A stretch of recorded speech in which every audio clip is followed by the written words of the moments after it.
이 시간 함께 보실 성경 말씀은 신약성경 디모데전서 3장 1절부터 7절까지 있습니다.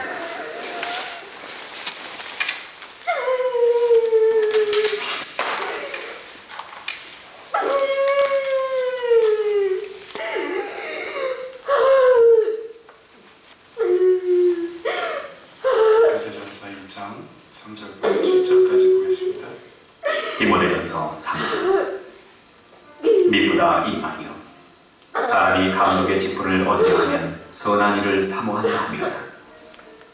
그러므로 감독은 책망할 것이 없으며 한 아내의 남편이 되며 절제하며 근신하며 아담하며 나그네를 대접하며 가르치기를 잘하며 술을 즐기지 아니하며 구타하지 아니하며 오직 관용하며 다투지 아니하며 돈을 사랑치 아니하며 자기 집을 잘 다스려 자녀들로 모든 단정함으로 복종케 하는 자라야 할지며, 사람이 자기 집을 다스릴 줄 알지 못하면 어찌 하나님의 교회를 돌아보리요.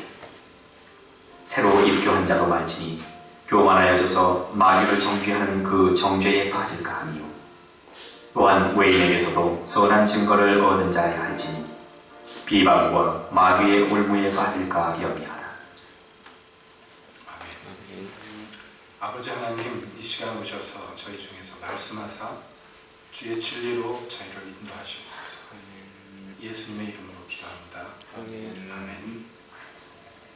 네, 우리 디모데전서 3장에서 감독의 직분을 얻으려면 그런 사람은 어떤 사람이어야 하는가 하는 그 교훈의 대목들을 우리가 함께 살펴보면서 하나님의 종로로 탄다는 게 무슨 의미인지, 또 어떻게 준비되어야 되는지를 함께 말씀으로 살펴보고 있습니다. 오늘은 그 마지막이라고 얘기할 수 있는 6절, 7절 말씀을 함께 주목하기를 바랍니다. 여기 감독, 즉 교회 지도자들을 세울 때에 안 되는, 이런 사람은 안 된다, 이렇게 딱 잘라서 얘기하는 어떤 종류의 사람이 있는데, 그게 뭐냐면 새로 입교한 자는 안 된다, 이렇게 얘기했습니다. 여기 새로 입교한 자라는 것은 뭐 문자 그대로 기독교인이 이제 곧 얼마 되지 않은 사람을 의미합니다. 이것은 그저 단순히 개종했다기보다는 진정으로 믿음 가운데서 거듭난 사람들을 의미하는데요. 그럼에도 불구하고 새로 입교한 자는 말진이라고 당부하는 것은요, 그럴 가능성도 있다는 것을 지금 우리에게 시사합니다. 즉, 교회 지도자로 누군가 세워지는데 입교한 지 얼마 안 된 사람도 세워질 수 있다라는 얘기입니다. 그런 경우도 있습니다. 예, 있겠습니까? 있죠. 왜 없겠습니까? 요즘에도 그런 일들을 종종 보지 않습니까? 여기 새로 입교했는데 감독의 직분에 올라간다. 이건 일반적인 사람은 아니겠죠. 뭔가 그 사람이 예수 믿기 전에 사회적으로, 세상적으로 굉장히 유력한 사람이었기에 입교한 지 얼마 안 됐음에도 불구하고 지도자로 추앙받을 수가 있겠죠. 여러분, 충분히 그럴 가능성이 있지 않습니까? 그런데 그렇게 하면 안 된다고 그렇게 성경은 가르칩니다. 요즘에도 보면요, 여러분, 교회에서 직분자를 세울 때 그러면 안 됨에도 불구하고 사회적으로, 세상적으로 갖고 있는 커리어가 굉장히 많은 영향을 끼치는 것, 이거 부인할 수가 없습니다. 오늘날 현대교회에서도 종종 일어나는 일들입니다. 물론 그 사람이 사회적으로 여러 가지 경륜이 있는 것 좋습니다. 없는 것보다 좋을지 모르겠습니다. 그러나 중요한 것은 교회 지도자의 덕목 중에서 가장 기본적인 것은 그 사람의 신앙의 연륜입니다. 그러니까 사회적인 연륜과 신앙 연륜이 꼭 똑같을 수만은 없겠죠. 그러니까 교회 지도자가 되려면 어떤 사람이어야 되느냐 하면 어린 사람은 안 된다는 거예요, 신앙적으로. 그 사람은 성숙한 사람이어야 된다, 이 얘기를 지금 새로 입교한 사람은 안 된다라고 설명하는 것입니다. 왜냐하면 만약에 신앙적으로 어린 사람이 어떤 높은 다스리는 자리에 올라간다면 그 사람은 잘못하면 어떤 위험을 만나게 되느냐 하면 마귀를 정죄하는 그 정죄에 빠지게 될 수도 있다라고 경고하는 것입니다. 사실은 입교한 지 오래되지 않은 사람뿐만 아니라 모든 지도자들이 공히 경험하는 이 시험이 바로 이것이에요. 마귀를 정죄하는 정죄에 빠지는 것. 마귀를 정죄하는 정죄가 무엇인가? 그래서 어떤 사람들은 아주 단순하게 해석합니다. 마귀가 받은 마귀가 이 사람을 정죄한다, 이렇게 얘기하는데, 그것은 조금 해석에 문제가 있습니다. 여기 마귀를 정죄하는 정죄라는 것은 뭐냐면 마귀가 심판받은 그 심판이 있어요. 그 심판을 똑같이 받을 수도 있다라는 위험입니다. 이건 굉장히 큰 위험이겠죠. 여러분, 마귀가 어떤 심판을 받았습니까? 하나님으로부터 어떤 심판을 받았습니까? 문자 그대로요, 타락했습니다. 우리가 타락이라는 말을 씁니다만 사실은 이 타락이 불교에서 나온 용어입니다. 왜냐하면요, 놀랍게도 불교 경전에도 보면요, 이 마귀에 대한 기록이 있습니다. 마귀에 대한 기록이 있어요. 거의 대부분의 종교에 보면요, 이 마귀에 대한 기록들이 있습니다. 고대로부터 전승대로 내려오는 건데, 공통적인 게 뭐냐면 굉장히 빛나는 존재였는데 그가 떨어졌다는 거예요. 떨어졌는데 지상으로 떨어지고 끝나는 게 아니라 지상보다 더 아래쪽으로 쭉 떨어졌다는 것이에요. 그래가지고 여러분 그 불교에서 보통 얘기하는데 가장 밑바닥을 얘기하는데 뭐라고 얘기를 하느냐, 영화를 좋아하시는 분들은 그거 아실는지 모르겠습니다만 몇 년 전에 홍콩에서 어떤 영화를 만들어가지고 히트를 쳐서 그 2탄, 3탄 계속 나왔던 영화가 하나 있었어요. 예, 그 영화의 그 내용을, 제목을 차용해가지고 제목을 지었던 그런 기억이 납니다. 뭐냐면 지옥이 있는데 그 지옥이 층이 층층층층이 있다는 거예요. 그 제일 밑바닥층, 거기까지 떨어지는 인간 군상의 이야기를 영화로 만들겠다. 그래서 홍콩에서 그렇게 영화를 만들었는데, 제가 왜 이 얘기를 하냐면 그 시작할 때 오프닝 장면이 기억이 남아요. 그게 뭐냐면 뭔가 지하로 계속 층이 떨어지는 것을 CG로 만들어가지고 그렇게 제목을 보여줬던 기억이 납니다. 영화의 내용은 별거 없습니다. 보신 분들이 있겠습니다만은 왜 경찰 하나가 그 범죄 집단에 몰래 숨어들고 범죄 집단의 한 명은 경찰로 몰래 숨어들어가지고 그 둘이서 막 서로 정체를 밝히느라고 싸우는 그런 얘기였습니다. 예, 이동현 집사님은 보셨을 것 같기도 한데, 그렇죠? 아무튼 그런 불교에도 그런 기록들이 있는데 거기에서 떨어지는 그 신이 누구냐면 빛의 신이에요. 광명의 신입니다. 근데 그게 떨어져가지고 타락해가지고 마귀 중에 아주 우수한 마귀가 되었어요. 그게 다른 종교에도 막 있습니다. 오래된 종교들마다 그런 얘기들이 다 있어서 그 종교를 연구하는 사람들은 마귀도, 그러니까 기독교 얘기하는 마귀도 옛날 전설 중에 하나다 이렇게 얘기하는데 거꾸로 생각하는 것이에요. 그런 진실된 그런 사건이 있었기 때문에 여러 종교에 그런 흔적들이 남아있다고 보는 것이 더 옳겠습니다. 그리고 그것이 사실이니까. 마귀가 정죄를 받아서요, 가장 빛나고 존귀했던 그 자리에서 떨어져가지고 가장 피조물 중에 추악한 그런 존재로 떨어져 버렸습니다. 여러분, 근데 어떤 사람이 그런 일을 겪는다면 여러분, 이게 얼마나 무서운 일이겠습니까? 사람이 그런 일을 겪는다. 그러니까 이것은 그 사람을 위해서도 절대로 직분을 주면 되겠느냐? 안 된다. 그 얘기를 지금 사도가 얘기하는 것이에요. 그럼에도 불구하고 교회에서 왜 이러한 위험한 일들이 일어날까요? 말씀드린 것과 같이 저 유력한 사람이 우리 교회에서 뭔가 한 자리를 하면 교회에 이익이 많이 되겠다. 이것이 사람 머리로 계산이 짠짠짠짠 되잖아요. 재산 많은 사람들이 교회에 들어오면 저 사람 많이 헌금을 대주면 우리가 좀 재정이 넉넉해지고 그래서 교회가 안정적이겠다. 여러분 딱 생각이 들지 않습니까? 느낌이 들지 않습니까? 어떻습니까? 예? 제가 그 예전에 몇 년 전에 그 원장님이 이거 교회 나가라 막 그런다고 우연히 그런 얘기를 어떤 목사님한테 했어요. 연세 많은 목사님, 우리가 참 한참 그러고 있습니다. 교회를 걱정하시길래 지금 상황을 좀 얘기해봐라. 그래서 얘기를 했더니 그런 얘기를 했어요. 그랬더니 그분이 뭐라고 그러냐면 원장님한테 자꾸 연락해가지고 아들처럼 효도를 하라는 거예요. 예, 그래서 어떻게 하는 거예요? 예, 이 예배당하고 땅을 그분한테 받으라는 거예요. 그래가지고. 근데 뭐라고 얘기했냐? 효도를 하라고. 그래서 제가 웃었습니다. 물론 좋은 관계를 맺는 건 좋겠습니다만은 그런 뭐라고 얘기할까요? 그런 마음을 속으로 감추고서 웃으면서 막 잘 대해가지고 그러니까 우리한테 이거 헌물하시오 이렇게 얘기한다는 거 옳지도 않을 뿐만 아니라 제 성품으로는 불가능한 일입니다. 그냥 웃고 넘겼습니다만은 그분은 정말 신중하게 심각하게 그렇게 하라고 저에게 조언을 했었습니다. 그럼 반대로 생각해봐.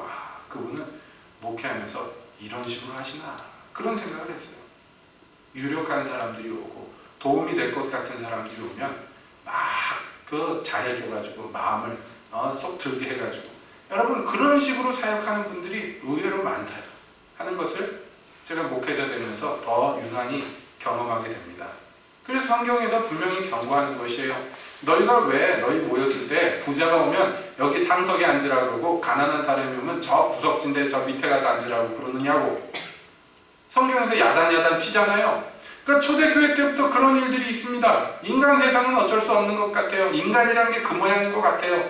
그러나 그렇게 하는 것 그 사람에게도 도움이 안 되고 너희에게도 도움이 안 된다. 성경은 분명하게 얘기합니다. 그러므로 여러분 무엇보다도 교회는요 사람이 사랑받는 곳이 되어야 돼요. 그러니까 그 사람을 이용 가치로만 보아서는 절대로 안 됩니다. 여러분 우리가 다른 건 못해도요 우리 세빛교회가 그러지는 않기를 바랍니다. 저도 안 그러려고 애를 쓰지만 사람을 그냥 하나님이 사랑하시는 사람으로 보게 됐으면 좋겠어요. 사람을 다른 가치로 보게 되면요 목회자는 알랑방구를 빨게 되고요. 그래서 그런 알랑방구를 들은 사람들은 자기도 모르게 마음이 높아지게 되고요. 교만하게 되고요. 그러면 타락하게 되는 거예요. 가만히 놔둬도 타락할 인간인데 옆에서 부채질을 하는데 오죽 쉽게 타락하겠습니까? 자기도 망하고 남도 망하는 일이니 교회에서 그렇게 해서는 안 될 줄로 믿습니다. 여러분 목회자가 죄인한테 죄를 회개하라고 얘기 못한다면 그거 참 문제가 있는 거죠. 저 사람이 이 동네에서 한 가닥 사는 사람인데 괜히 밑보이면 어떡하나. 그래서 얘기를 못한다. 저 사람은 성격이 더럽고 사이코 같고 사나운데 괜히 나쁜 소리 했다가 화내고 성질 부리고 교회 뛰쳐나가면 어떡하나. 이런 거 목회자가 눈치 보기 시작하면요. 그건 목회 못하는 것이죠. 저 사람은 이런 이용 가치가 있고 저 사람은 저런 이용 가치가 있고. 지금 후배 목회자 되는 디모데에게 사도 바울이 권면하는 것이 바로 그렇습니다. 그러므로 이런 사람을 지도자로 세워야 된다 그러면서 경고하는 거예요. 또 한편 이런 사람들은 지도자로 세우면 안 된다. 이거 여러분 물론 제가 제일 명심해야 될 얘기겠습니다만 여러분들도 역시 똑같이 명심해 주시기를 바랍니다. 앞으로 이제 하나님께서 축복하셔가지고 세빛교회가 규모가 더 커지고 사람이 더 많아지고 그러면 어쩔 수 없이 필요히 종들을 일할 일꾼들을 세워야 합니다. 이것을 우리가 앞에 당장 직면하고 있습니다. 지금보다 더 많은 일꾼들이 세워져야 되는데 여러분들 생각해 봅시다.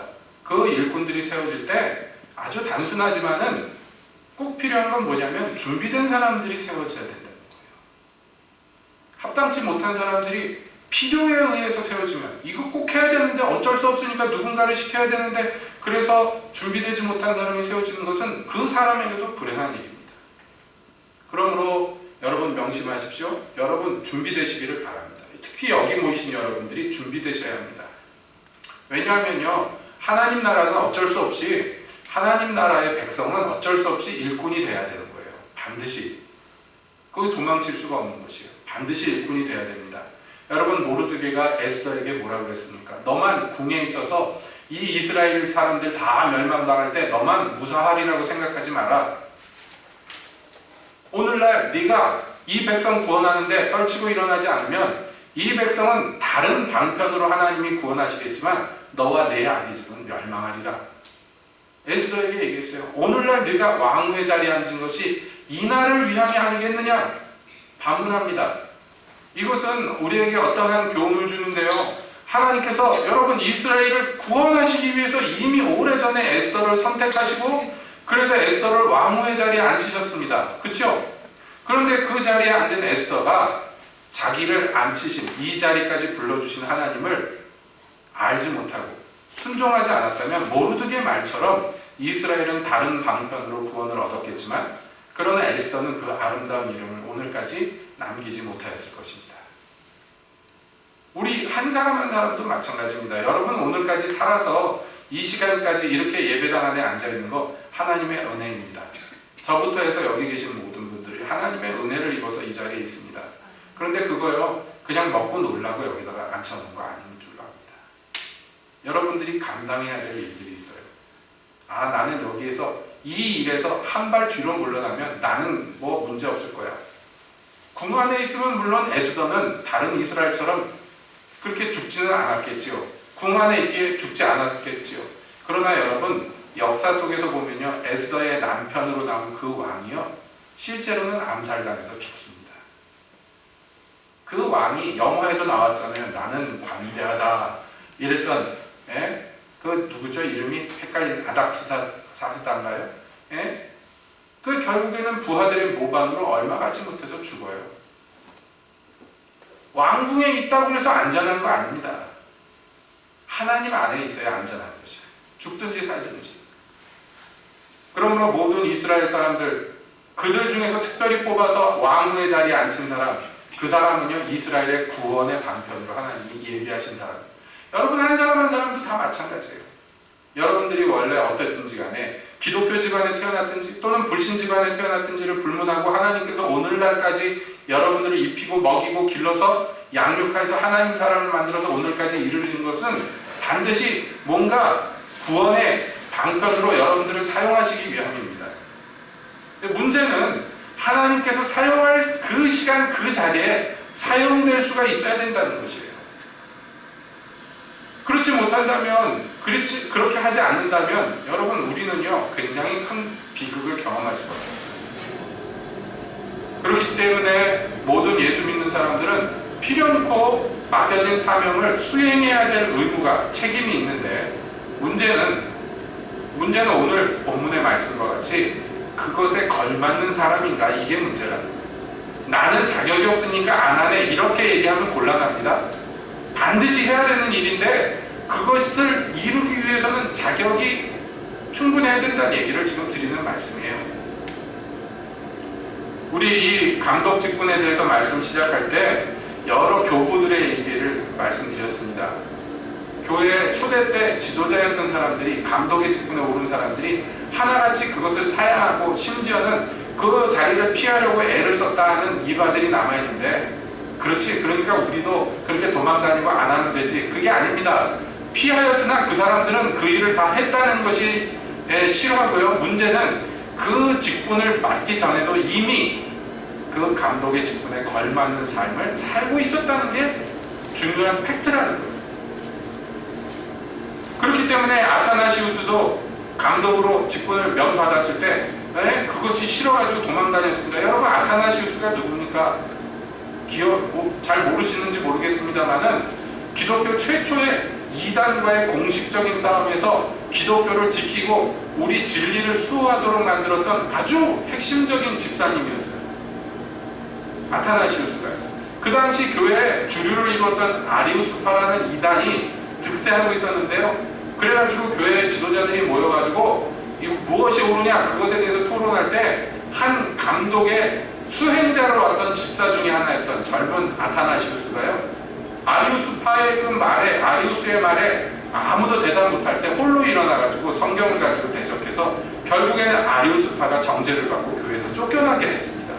그래서 여러분 우리가 지금 뭐 삼위일체 교리니 뭐니 하지만은 이거요 처음에 교회가 제대로 받아가지고 오늘날까지 이 진리를 지키게 했었던 핵심 일꾼이 바로 아타나시우스였어요. 그러니 교회에서 비길 데가 없는 일꾼으로 이미 사역하고 있었고 많은 공을 세웠습니다만은 그가 감독으로 피택됐을 때 그걸 안 하려고 못한다고 나는 자격이 없다고 많이 도망을 다녔다. 뿐만 아니라 바실은요 병자들을 자기 형제처럼 여기고 자기 재산을 다 팔아가지고 병자들을 구제하는데 평생을 바친 사람입니다. 그 사람도 교회에서 감독 직분을 맡았을 때 나는 자격이 없다고 울며불며 그것을 거절했었습니다. 뿐만 아니라 초대 교회에서 여러 그 신학을 귀틀을 닦고 정말 훌륭한 목회자였고 정말 훌륭한 그 지도자였던 그레고리 같은 사람은요 감독을 안 하려고 해서 교회에서 몰래 자기도 모르는 새 감독으로 임명해버렸어요. 에브라임 같은 사람은요, 감독으로 피택됐을 때 일부러 미친 사람처럼 횡설수설하고 침 흘리고 그리고 돌아다녔어요. 그거 안 하려고. 암브로스는요, 이미 자기 재산을 다 팔아가지고 가난한 사람들을 구제하고 정말 그 당시 유명했던 기도의 사람이지만 그가 감독 임명을 받았을 때요, 다른 지방으로 도망을 쳤습니다. 어거스틴 여러분 아시죠? 우리 기독교에 정말 기틀을 닦았던 어거스틴 같은 분도요, 이미 주님을 봉사하기 위해서 자기 재산 다 바쳤고 이미 그것 때문에 아주 가난한 생활을 이미 하고 있었어요. 그럼에도 불구하고 감독으로 임명받았을 때 자기는 자격이 없다고 고사했습니다. 그러나 초대에 말씀드린 대로 지금 언급된 이 모든 사람들이 다 감독 직분을 결국엔 수행을 하였고, 예? 중요한 것은 뭐냐? 제가 드리는 말씀은 뭐냐면 이미 그 직분을 얻기 전에 그 직분에 합당한 일들을 삶 속에서 이미 이루고 있던 사람들이라는 거예요. 이게 중요한 것이에요. 이미 하고 있었어요. 그럼에도 불구하고 그 직분이 그에게 주어졌을 때 자기는 이 거룩한 직분을 수행할 자격이 없다고 울며불며 거절한 사람들이야. 여기서 중요한 것은 여러분, 왜 입교한 지 얼마 안 되는 자에게 그걸 맡기지 말라고 했느냐? 그가 교만에 빠져서 마귀처럼 될까봐 라고 얘기했죠. 지금 제가 몇 훌륭한 예들을 들었습니다만 이분들은 이미 그런 거룩한 사역들을 이루고 있었음에도 불구하고 본인 스스로 뭐라고 생각을 했느냐면 나는 이 거룩한 존귀한 직분에 합당치 못하다고 그렇게 생각했다는 거예요. 이게 뭐냐면 겸손이거든요. 그러니까 그냥 정답을 얘기하자면 이 직분은 누가 맡아야 됩니까? 겸손한 사람이 맡아야 됩니다. 근데 겸손해지기 위해서는요, 신앙의 연륜이 쌓여야 된다. 신앙적으로 성숙해야 된다는 것입니다. 그 단계, 연단을 겪어서 그래서 이 신앙적으로 성숙해지는 이 단계를 겪지 않은 사람이 만약에 이 존귀한 자리를 맡게 된다면 그 사람 자신이 파멸하게 될 수도 있다라고 경고하는 것입니다. 제가 강조하는 것은 오늘날 대한민국의 교회, 우리나라 교회뿐만 아니라 다른 교회도 비슷비슷합니다. 다른 나라도. 중요한 것은 이 직분자를 세우는 데 있어서 이러한 내적인 그 열매에 대해서는 별로 조건으로 걸지 말아요. 외적인 것들만 자꾸 그 조건에 추가를 시킵니다. 그러다 보니까 성경하고는 다른 기준으로 일꾼들이 세워지는 경우가 커다한데요. 그 결과로서요, 교회에 여러 가지 해악을 끼치기도 합니다만은 제일 먼저 본인 자신이 비극적으로 끝나버립니다. 너무나 많다. 여러분, 우리가 지금 현재 귀에 들리는 많은 교회에 대한 나쁜 얘기들, 여러분 이런 것들을 들으면서 어떤 생각을 하십니까? 어제 유 집사님 말씀을 듣고 저도 기사를 검색해봤더니 조용기 목사님이 또 송사에 휘말려가지고 교회 이름에 먹칠을 하고 있는데, 문제는요, 조용기 목사님이 잘했다는 게 아니라 문제는요, 그거 법원에 들고 가서 고발한 장로란 사람들을 50몇 명? 도대체 그것들은 누가 장로로 세웠는가? 그 생각부터 들어 한숨이 나오는 거예요. 한숨이 나고 두숨이 나와요. 몇백억을 목사님이 해먹었대. 몇백억 이미 손해봤잖아요. 그 손해를 본데 그 돈으로 비교할 수 없는 불명예를 하나님의 교회와 하나님의 얼굴에다가 돌려버렸어요. 자기들은 그것으로서 교회의 정의를 지켰다고 할지 모르겠습니다만은 신앙이 없는 소치입니다. 하나님을 못 믿는 거예요. 하나님이 그런 일들 처리하실 수 있겠습니까? 없겠습니까?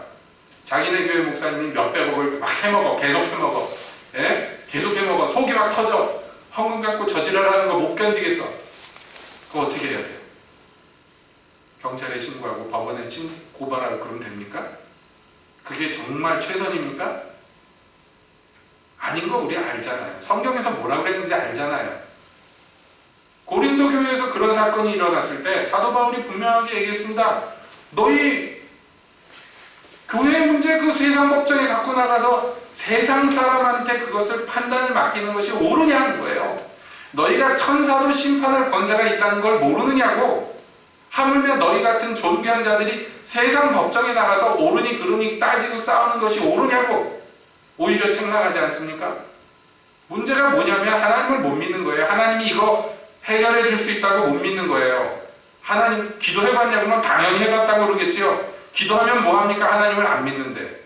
여러분 하나님이 그 문제 해결해 주시겠어요? 못 해주시겠어요? 여러분은 어떻게 생각합니까? 만약에 제가 우리 교회에서 600억쯤 해먹었어. 그런 날이 올라나요? 네, 그랬어요. 여러분 같으면 그거 하나님한테 일러 바치겠습니까? 아니면 법원에다가 고발하겠습니까? 이건 분명히 우리가 깨달아야 되는 문제예요. 도대체 신앙이 어디 갔습니까? 믿음이라는 게 어디 갔습니까? 하나님 계시다는 걸 믿기는 합니까? 그런 사람들이 어떻게 장로에 피택돼가지고 장로질을 하고 앉아있습니까? 목사는 뭐 말할 것도 없어요. 하나님의 종인데도 불구하고 물욕을 버리지 못하고 계속해서 돈에 관련된 문제로 세상 시끄럽게 하는 거, 이건 뭐 더 이상 말할 것 없습니다. 제가 목사님 편드는 거 아닙니다. 말씀드리고자 하는 것은 뭐냐면 그 문제가 왜 세상 법정에 나가야 되느냐. 그것은 그 자리에 걸맞지 않은 자들이 일꾼으로 세워졌기 때문에. 불행하지만 그렇습니다. 불행하지만.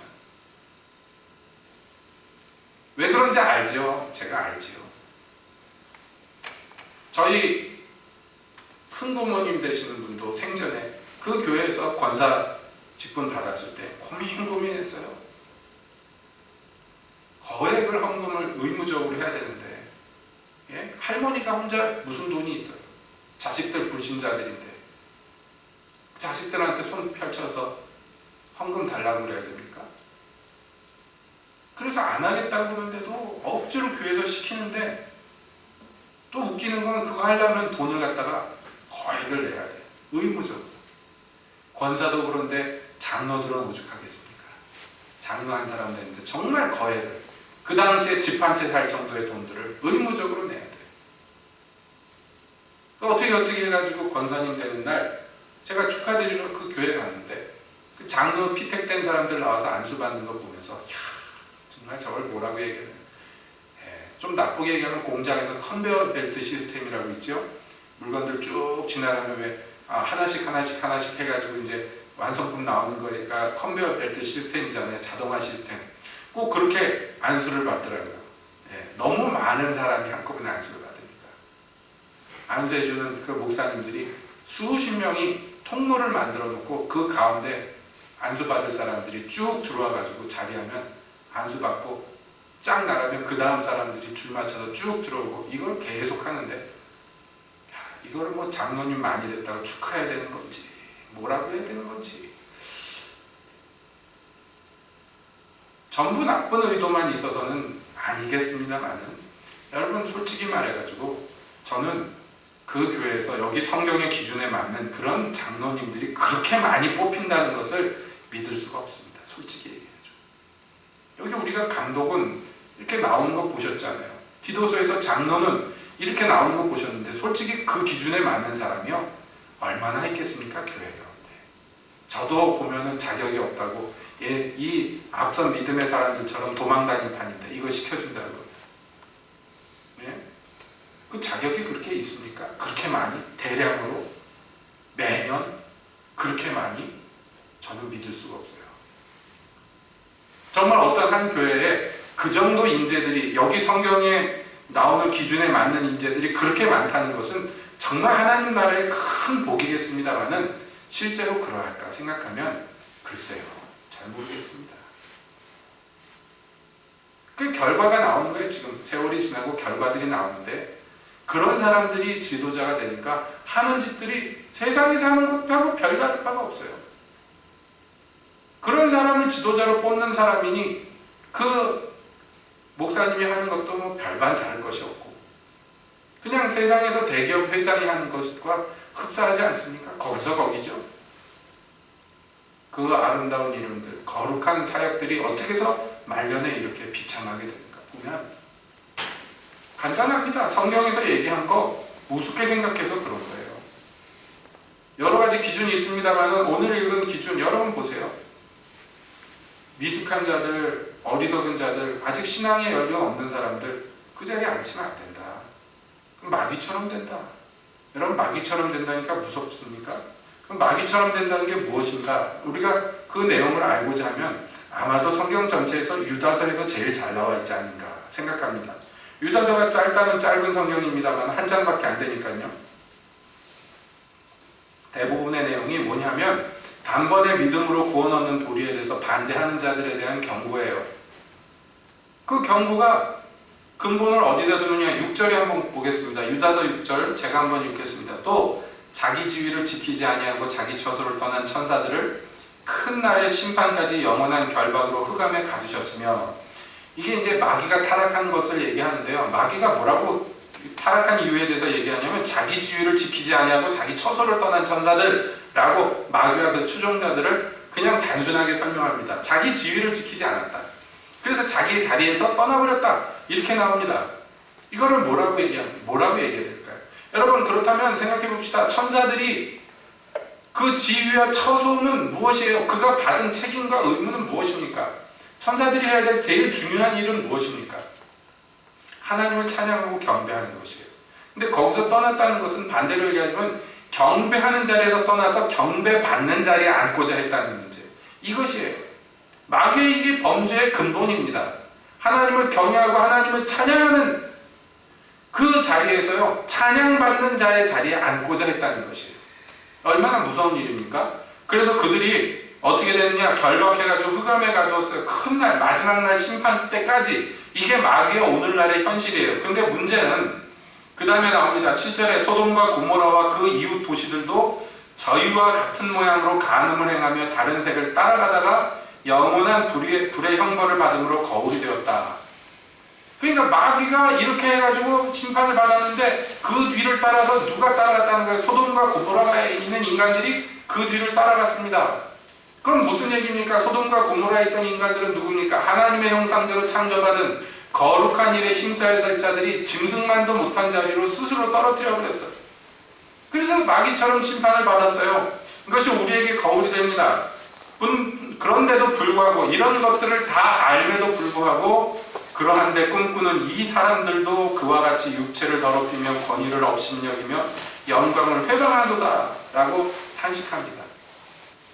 여기 마귀가 어떻게 하다가 타락했는지, 소돔과 고모라가 어떻게 하다 심판받았는지 다 알면서도 똑같은 짓을 오늘날 하고 있는 자들에 대해서 경고하는 것이에요. 그러니까 여러분, 마귀가 받는 정죄를 받는다는 것은 몰라서 받는 게 아니에요. 알매도 불구하고 그 정죄를 받습니다. 알매도 불구하고. 여러분, 교회에서요, 높은 자리에서 거룩한 사역을 하다 타락한 사람들이 성경을 몰라서 타락하는 게 아닙니다. 성경에서 자기처럼 하다가 타락한 존재들이 이미 있었고 그것으로 이미 심판받은 경우가 너무나 많았고 그게 거울과 같음에도 불구하고 그 경고를 무시하는, 무겁게 생각하지 않는 것이에요. 그래서 어떻게 됐습니까?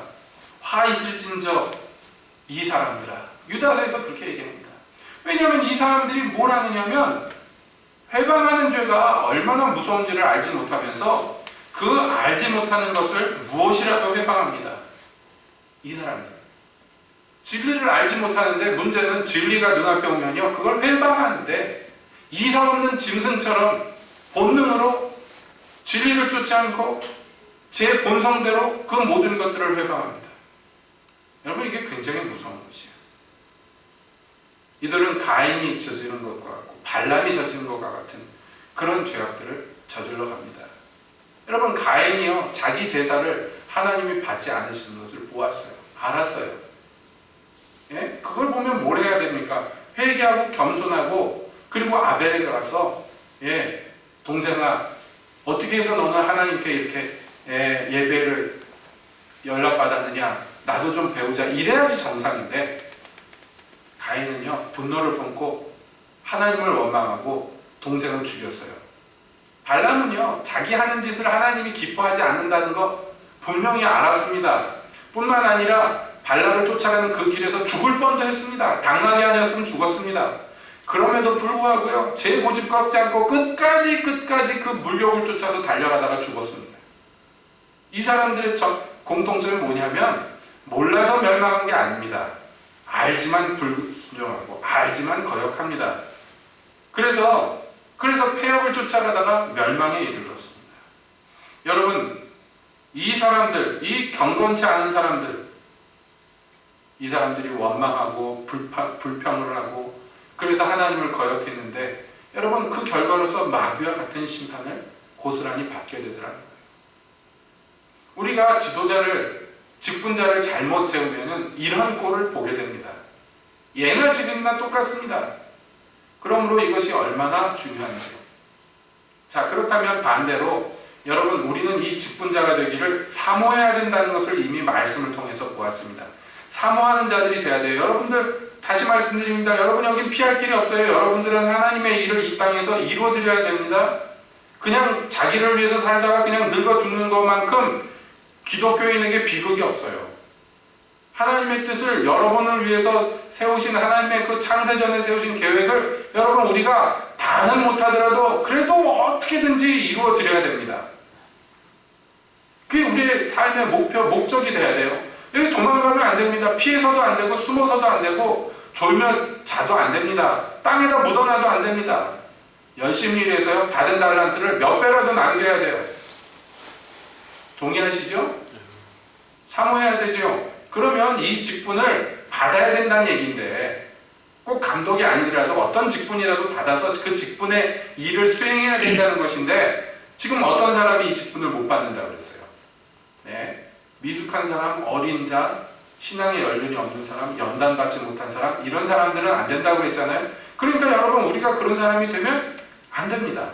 반대가 돼야 돼요. 성숙하고 연단을 받아가지고 어떤 모습을 갖춰야 돼요. 우리가 그 모습이 무엇인지 앞에서 이미 보았습니다. 이 사람은 책망할 것이 없으며 한 아내의 남편이 되며 절제하며 근신하며 아담하며 나그네를 대접하며 가르치기를 잘하며 이런 사람이 돼야 된단 말이에요. 이게 우리의 목표, 목적이 돼야 이렇게 자격이 갖춰져야 돼요. 그냥 교회 오래 다녔다고 되는 게 아니라 교회 생활을 하면서 이런 사람으로 변화가 돼야 됩니다. 이런 종류의 사람으로 변화가 돼야 돼요. 원래는 어땠든지 상관없습니다. 원래 우리가 워낙에 못났잖아요. 그런데 그건 상관없이 이런 사람이 되어 가야 돼요. 그러면 이런 사람이 되기 위해서는 어떻게 해야 되겠는가? 이런 사람이 그럼 다 된 다음에만 하나님의 일을 해야 되는가? 물론 그것은 아니에요. 이상한 일입니다만은 여러분 직분이 없다 해서 일할 의무가 없는 것은 물론 아닙니다. 성장하기 위해서는요 또 한 가지 중요한 비밀이 있는데 우리가 성숙하기 위해서는요 하나님의 일을 해야지 성숙해요. 성숙해야지 하나님의 일을 할 수 있지만 잘 들으세요. 또 한편 하나님의 일을 해봐야지 성숙할 수가 있습니다. 이것은 비유가 맞는지 모르겠습니다만은 여러분 우리가 자식을 낳고 아이를 길러내는 데 있어서 성숙한 사람이 되어야지 아이들을 잘 기를 수가 있어요. 그렇죠? 부모가 미성숙하면 애들이 고생하잖아요. 그런데 어떻게 하면 그러면 성숙한 부모가 되느냐면 자식을 낳아서 길러봐야지 성숙한 사람이 돼요. 이게 같이 움직이는 것이에요. 그러니까 나는 자격이 없으니까 나는 자격이 모자라니까 맞습니다. 그러나 그렇다고 해가지고 하나님의 일을 나는 자격이 될 때까지 안 할 거야 그러면요 그 사람은 자격을 절대로 얻을 수가 없어요. 그러니까 다윗이 이스라엘의 왕이 되기 위해서 나중에 왕이 됩니다. 왜냐하면 그는 왕으로 기름 부음을 어렸을 때 받았어요 이미. 그러나 왕 위에 올라가기 위해서는요 20년 동안 별의별 꼴을 다 경험합니다. 거기에서 무엇을 합니까? 이스라엘을 구원하기도 하고요. 자기의 신앙을 단련받기도 하고요. 환난과 고초를 겪기도 하고 여러 가지 일들을 합니다. 그런 일들을 통해서 이 사람이 왕의 자리에 걸맞는 사람이 되었기에 왕에 올랐습니다. 그런데 그 사람이 왕 위에 올라가지고 무엇을 하느냐면 왕 되기 전에 이미 하던 일들을 계속하는 거예요. 그가 왕 위에 오르기 전에도 이미 이스라엘의 구원자였고요. 이미 적군들을 물리치는 사람이었습니다. 오죽했으면 백성들이 노래할 때 사울은 천천히고 다윗은 만만이다 그랬겠습니까? 왕은 아니었지만 이미 이스라엘의 구원자의 일을 하고 있었단 말이에요. 그러니까 여러분 이 사명은 직분과 아주 밀접합니다만은 그러나 그 직분을 얻기 위해서는 앞에서도 나왔잖아요. 감독의 직을 사모하는 자는 무엇을 합니까? 선한 일을 사모하여서 그것을 이룬단 말이에요. 그 선한 일을 사모하다 보면 감독이 되고, 감독이 되면 무슨 일을 합니까? 선한 일을 합니다. 그러니까 선과 후가 따로 있는 것이 아니에요. 그러니까 여기 보세요. 입교한 지 오래되지 않은 자도 안 된다. 그것은요, 반대로 얘기하면 이 당시의 교회는 어떻게 상식적으로 생각했느냐? 교회의 이론이 되면 이미 하나님의 일을 위해서 매진하는 사람, 그래서 성숙해가는 사람이라고 이미 생각했다는 거예요. 그렇기 때문에 다른 식으로 표현하지 않고 입교된지라는 표현을 씁니다. 그러니까 입교되고 오래되면 이 사람은 어떤 사람이 된다는 거예요? 필요없고 성숙한 사람이 된다고 얘기하는 것이에요. 오늘날 현대교회처럼 먹고 노는 사람들이 많은 경우에는 입교한 지 오래돼도 성숙이 안 돼. 그러나 여러분, 우리나라 역사만 보세요. 우리나라 초대교회 때요, 예수 믿으면 그 사람은요, 그때부터 무엇이든지 하나님의 일을 하려고 달려듭니다. 그랬습니다. 그래서 여성들은요, 예수 믿고 나서 맨 처음에 한 제일 흔한 일들이 뭐냐면, 교회에서 주는 성경책 등에 짊어지고 동네 박물 어멈이라고 했나요? 박물 장사라고 그랬죠. 옛날에 왜 여자들 쓰는 물건들 들고 다니면서 파는, 집집마다 파는 것처럼 성경책 들고 다니면서 그렇게 성경을 권하는 여성들이 있었어요. 그 사람들을 권서인이라고 불렀습니다. 여성들은 그런 일들을 합니다. 남성들도 마찬가지입니다. 여러분, 이런 예를 오늘날 많은 곳에서 볼 수 있는데, 예를 들자면 저 중국에 있는 교회에 가보면 이런 일들을 보게 됩니다. 중국의 기독교인들은요, 예수 믿으면 그때부터 하나님의 일을 합니다. 그냥 예수 믿으면 그냥 해요. 우리 작년인가 재작년인가 연변 갔다 왔잖아요. 예. 근데 이제 그 선교사님이 연변에서는 더 사역을 안 합니다. 안 하기로 했습니다. 올해부터. 왜 그런지 아십니까? 예? 연변 사람들이요, 스스로 하게 됐어요. 그러니까 이제는 연변 안 가도 되고 그 시간과 정성에 다른 것을 해야 됩니다. 이렇게 됐어요. 연변분들이요, 스스로 학교를 세우고 스스로 그것들을 유지할 만큼 됐어요. 여러분, 그때 가서 보셨잖아요. 평신도들이 예수 믿으면요, 자기 동네 가서 전도해가지고 금방 교회 하나 생깁니다. 그러면 그 사람 전도했던 교회에서 또 몇 사람 따라가가지고 그 교회를 도와줘가지고요, 자립하게 만듭니다. 그럼 그 교회에서 예수 믿은 사람들이 또 자기 동네 돌아가서 금방 또 교회 세웁니다. 지금 중국에서 일어나는 일들이에요. 한국의 사람들은요, 예수 믿고 나서 교회 이론되면요, 뭐가 바뀝니까? 하나도 없어요. 정말 하나도 없어요. 아무것도 안 해요. 치가 떨리도록 아무것도 안 해요. 그러니까 일을 시키려니까 뭐라도 감투를 씌워야지 그래도 좀 일을 하지 않겠는가. 그래가지고 아무나 다 집사 세워줍니다. 교회 그냥 1, 2년 다니면 집사님 되는 거예요. 그냥 집사가 얼마나 귀한지를 몰라요. 얼마나 귀중한지 모릅니다. 교회 나온 지 얼마 안 됐는데 이 사람이 교회 좀 헌신하고 헌금도 좀 많이 하게 해야 되겠다. 그러면 그냥 덜컥 장로시켜버려요. 세상에서 좀 재산 좀 있고 지위 좀 있다 싶으면 그냥 덜컥. 어떤 교수님이 그런 얘기를 하더라고요. 자기가 예수 믿고 나가지고 교회에 가니까 금방 장로시키려고. 이제 예수 믿은 지 얼마 안 돼서 도대체 기독교가 뭔가, 진리가 뭔가 자기는 그걸 알고 싶어서 교회에 가는데 딴소리를 하더라고요. 금방 장로시키려고 그래서 때려치고 딴 교회 가도 거기 가도 장로시키려고 그러고, 자기는 기독교에 대해서 아는 거 하나도 없는데. 예? 목사님들 나와서 설교하는데 그분이 서울대 철학과 교수였는데 하는 얘기가 나와가지고 철학자 얘기하는데 다 틀리더래요. 철학자, 그러니까 교수라는 사람이 지금 예수 믿어가지고 뭔가 진리를 배우고 싶은데 교회 오면은 말도 안 되는 철학적으로 보면 말도 안 되는 얘기 막 하고 있고, 자꾸 자기 장로로, 서울대 교수니까 장로 시킬만 하잖아요. 예? 우리 교회 장로님 서울대 교수예요. 여러분 얘기할 만 하잖아요. 막 그래가지고 교회 여러 군데 다녔다. 그런 얘기를 합니다. 이게 오늘날 현실이에요. 오늘날 현실. 저희 모교회에 어떤 분이 저희 교회에 온 다음에 그런 얘기를 합니다. 이 교회는 참 훌륭한 교회다. 왜 그러냐 했더니 이 교회 장로님들 보라고. 저희 모교회 장로님 중에 한 분은 유명한, 여러분은 이름 대면 잘 모르겠습니다만 신학적으로는 유명한 기독교 출판사 사장님도 있었고요.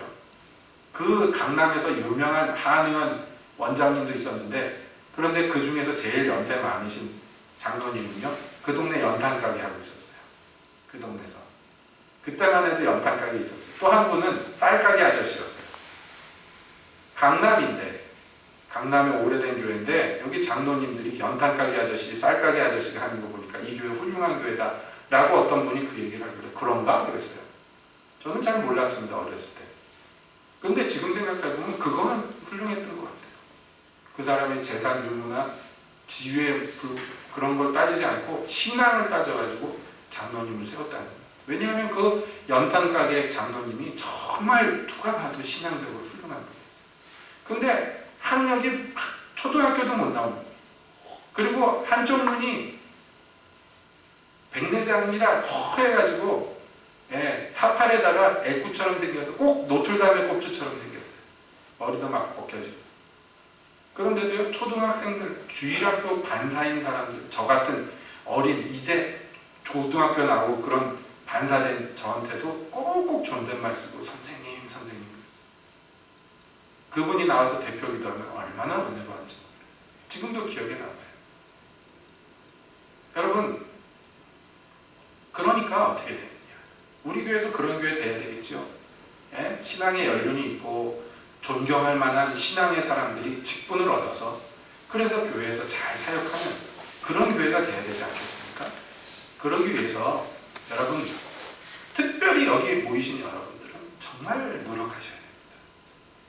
애를 쓰십시오. 그냥 자연인 그대로 살면 안 돼요.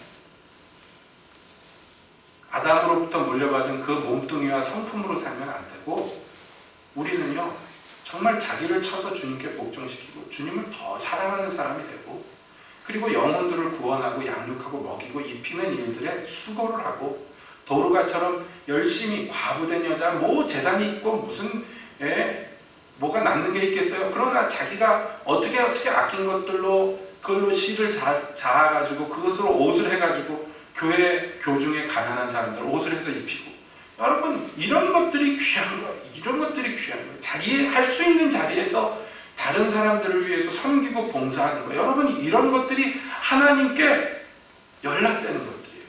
이런 것들이 그 사람을 성숙하게 만드는 것들이에요. 그런 사람이 돼야 돼요. 다른 사람을 위해서 사는 사람. 지금 교회 안에 너무 이기주의자들만 가득하고요. 영적으로 어린아이들만 가득하고 다 저 거머리의 딸들처럼 다고다고만 하는데 그거 먹이고 입힐 수 있는 사람들이 절실하게 필요합니다. 그런 사람들이 빨리빨리 더 많이 일어나야 돼요. 우리 새벽교회. 그래야 주님이 그거 보고서 믿을만하다 그래서 영혼들을 맡기지 않겠습니까? 예? 제 한 몸뚱이도 간신히 건수하는 사람들한테 어떻게 다른 사람을 맡기겠어요? 상처받고 아픔만 겪지. 그렇지 않겠어요? 철딱선이 없는 부모 밑에서 애들이 학대받고 자라는 거 누가 봐도 인상 찌푸리고 얼굴 찌푸릴 만한 일이잖아요. 교회 안에서 그런 일이 일어나서는 안 될 줄로 믿습니다. 제가 보기에 여러분도 왕년에 학대받은 어린아이들이었기 때문에 아실 줄 믿어요. 교회 안에서 학대받는 것이 좋든가요? 안 좋죠? 그런 지도자들을 세우지면 안 됩니다. 그런 아버지 어머니들이 있으면 안 됩니다. 자, 그런 걸 봤으면 여러분들은 어떻게 해야 돼요?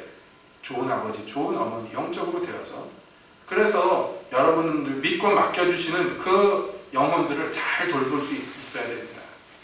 그러기 위해서는 필요않고 성숙해야 됩니다. 그 성숙은요, 교회 안에서 영적인 성숙이며 교회 바깥에서는 칭찬들을 만한 성숙입니다.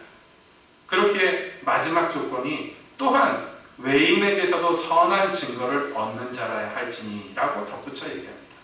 교회 안에서는 성숙한 사람으로, 교회 바깥에서는 칭찬 듣는 사람으로, 그런 사람으로 이제 직분자가 세워져야 된다는 거예요. 그렇지 않으면 여기 또 나옵니다. 뭐냐면 비방과 마귀의 올무에 빠질까 염려한다 그랬어요. 앞서서 마귀가 당하는 정죄를 받을까봐 신앙으로 어린 사람들 세우면 안 된다 그런 거가 똑같은 어조로서 바깥에서 칭찬 못 듣는 사람들, 그죠? 교회 안에서는 성자인데 세상 나가면 또는 자기 집에 가면 폭군이고 못돼먹은 사기꾼이고 그런 사람들이 얼마나 많습니까? 그러면 안 된다는 거예요. 그런 사람들은 어떻게 되느냐? 마귀가 파는 함정에 빠지게 된다는 것이에요. 그러므로 교회 안과 밖이 공히 존경받을 존경받을 만한 사람으로 교회의 일꾼이고 지도자가 세워져야 된다 하는 것이. 그렇지 않으면 여러분 보시는 바와 같이 아시는 바와 같이 교회 지도자 한 사람의 패망은요 그것으로 끝나지 않습니다. 개인적인 비극으로 끝나지 않습니다. 그것은요 세상에서 교회가 비방받고 하나님이 비방받고 마귀의 함정에 빠져서 교회가 큰 피해를 봅니다. 여러분 보세요. 그 고문 기술자 하던 양반이 목사님 됐다. 세상에서 그거 가지고 칭찬합니까? 예? 뭐 기독교라는 종교는 도대체 미친놈들이냐? 그런 얘기 저절로 나오잖아요. 생사람 잡아다가 고문해가지고 게임 만들고 죽였던 사람이 그 죄를 회개하지도 않고 공식적으로 사과하지도 않고 오히려 공공연하게 나는 애국자라고 그 시대에는 어쩔 수 없었다고 그딴 소리나 하는 사람이 버젓이 목사 안수 받아가지고 목사가 됐어요. 여러분 이걸 뭐라고 얘기를 해야 됩니까? 뭐라고 얘기를 해야 됩니까? 비방을 받겠어요? 안 받겠어요? 극단적인 예입니다만은 당연히 비방을 받지요. 여러분 교회 지도자는요 하나님 이름의 영광을 돌리든가 그렇지 않으면 아주 심한 비방을 세상으로부터 받게 하는데 정말 그 역할을 합니다. 그러니 어떻게 해야 되겠습니까? 초대 교부 중에 한 분은요 기독교인이라는 이유 때문에 붙잡혀서 순교를 당할 때 그 지역의 총독까지 와가지고 그에게 신신당부했어요. 당신처럼 훌륭한 사람은 우리가 죽일 수 없으니 이번 재판에서만 잠깐만 예수 안 믿겠다고 그러고 그리고 이 재판관 간 다음에 다시 교회 생활하고 교회 지도자 노릇하면 되지 않겠느냐고. 그 성에서도 너무나 존경받고 사랑받았기 때문에 그렇게 당부했는데요. 뭐라고 그러셨습니까? 평생에 예수님이 나를 부인한 적 없는데 내가 어떻게 살고자 예수님을 부인하겠느냐고. 이렇게 오래 살았는데 그러고 순교했습니다. 여러분 세상에서도 여러분 기독교인은요 존경을 받고 사랑을 받아야 돼요. 예수님 때문에 핍박받는 거 빼고는요. 그러기 위해서는요 영적으로 육적으로 우리는 참 성숙해야 된다는 이 정말 절대적인 명제 앞에 전적으로 달려나가야 됩니다. 여러분 변화돼야 됩니다. 여러분 어떤 사람입니까? 세상에서 까다로운 사람입니까? 세상에서 눈살 찌푸리는 사람입니까? 아니면 여러분이 있는 자리에 평화를 이루는 사람들입니까? 여러분은 어떤 사람입니까? 하나님과 사람 앞에서 그러므로 우리는 거룩한 소원을 품습니다. 지금은 어떨지 모르지만 나날이 변화되고 나날이 성숙해 가기를 우리 스스로가 소원해야 돼요. 다른 사람이 먼저 나를 향해서 소원하기 전에 내가 소원해야 됩니다. 내가 스스로 자기를 위해서 소원하지 않으면 어떻게 하겠습니까? 그러므로 이 말씀 앞에서 여러분 예수님의 이름으로 축복드립니다. 거룩한 소원을 품읍시다. 그리고 이 땅에서요 주님의 사명을 우리가 감당해야 됩니다. 살면 얼마나 더 살겠습니까? 저도 어떻게 하다 보니까 벌써 50줄인데 예? 때때로 생각해보면 이제 주님을 섬기면 몇 년이나 더 섬길까 생각해봅니다. 마음은 20대지만 나날이 노화되는 것을 경험하고 늙어가는 것을 느껴요. 이 몸뚱아리 가지고 몇 년이나 주를 더 섬길 수 있을까 생각해봅니다. 저만 그렇습니까? 여러분도 똑같이요. 어제 보니까 전 집사님도 글씨 안 보여가지고 이러고 보던데 예? 여러분 이제 한 해가 저물어가는 이 시기에 다시 한번 마음을 새롭게 하고 우리 주님을 섬길 수 있는 주님이 기뻐하는 종들로 서시기를 주님의 이름으로 축복합니다.